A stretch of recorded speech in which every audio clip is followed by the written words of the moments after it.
guys, kalian pernah nggak sih susah banget buat fokus belajar? Baru belajar 1 jam, fokus kita udah kemana-mana. Jangan khawatir, di sini saya mempunyai tips untuk kamu yang susah fokus belajar menjadi fokus belajar berjam-jam. Gimana sih caranya? Yang pertama, eliminasi distraksi. Singkirkan HP dan barang lainnya yang dapat mengganggu fokus belajar kamu.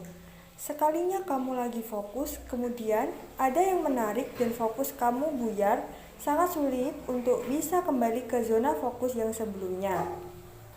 Jadi, sebelum kamu belajar, semua distraksi sudah dieliminasi.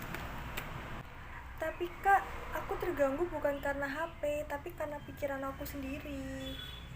Jika masalahnya seperti itu, maka ada 2 cara untuk mengembalikan fokus belajar kamu. Yang pertama, aturan 3 detik. Misalnya, kamu mulai mikir kemana-mana selagi belajar, hitung 1, 2, 3. Kemudian lupakan itu dan fokus belajar lagi. Tapi kak, bagaimana kalau masalah yang kita pikirkan itu penting? Maka, siapkan lembar distraksi. Jadi, pas kamu belajar, terus kepikiran hal-hal yang penting seperti nama obat yang dipesan orang tua, maka coba kamu tulis dulu di kertas, dan setelah belajar nanti, kamu dapat cek lembar distraksi kamu tadi. Kedua, tetapkan target yang jelas. Misalkan, kamu adalah seorang pelari, dan kamu gak ada target waktu dan jarak, akhirnya kamu akan lebih mudah menyerah. Di tengah jalan, kamu merasa capek, akhirnya kamu memutuskan untuk istirahat. Tapi kalau kamu punya target, misal 500 meter dalam 3 menit, kamu akan mendorong diri kamu untuk terus berlari sampai menuju target yang sudah kamu targetkan. Sama halnya dengan belajar, tentukan target belajar kamu. Misalnya, jumlah soal yang ingin kamu kerjakan, jumlah materi yang ingin kamu pelajari, dan lama waktu belajar yang kamu inginkan. Misalnya, aku harus menyelesaikan 20 soal matematika dalam waktu 30 menit. Lalu di menit ke-20, kamu merasa lelah atau pusing.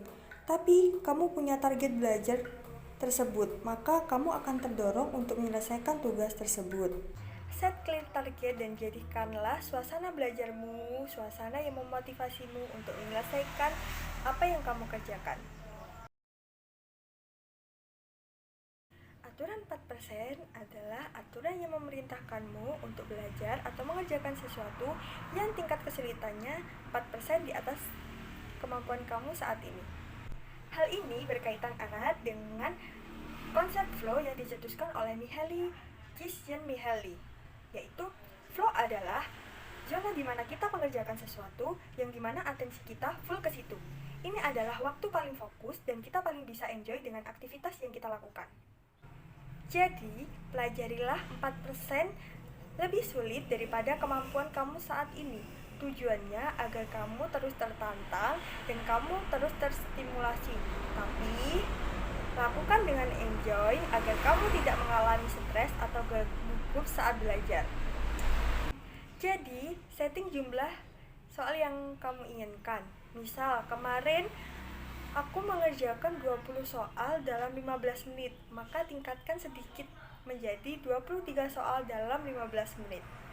Yang keempat adalah charging station atau stasiun pengecasan, yaitu aktivitas yang termasuk reward setelah kamu belajar atau bisa kamu jadikan pemicu sebelum kamu belajar. Aktivitas yang termasuk charging station yaitu seperti ngopi, dengerin musik, baca novel, dan lain sebagainya. Cukup pilih salah satu charging station dan jangan digabungin ya. Rest is for people who work. Hal ini bertujuan agar kamu tidak mengalami stres saat belajar dan menikmati proses. Jadi, kamu boleh banget istirahat setelah belajar, setelah kamu melakukan aktivitas charging station. Setelah melakukan aktivitas tersebut, kamu harus belajar lagi. Oke, semangat! Kan fokus belajar kamu, walaupun kamu sudah belajar selama berjam-jam. Perubahannya tidak akan kelihatan 1 atau 2 hari. Namun, ketika kamu zoom out nantinya, itu akan terasa.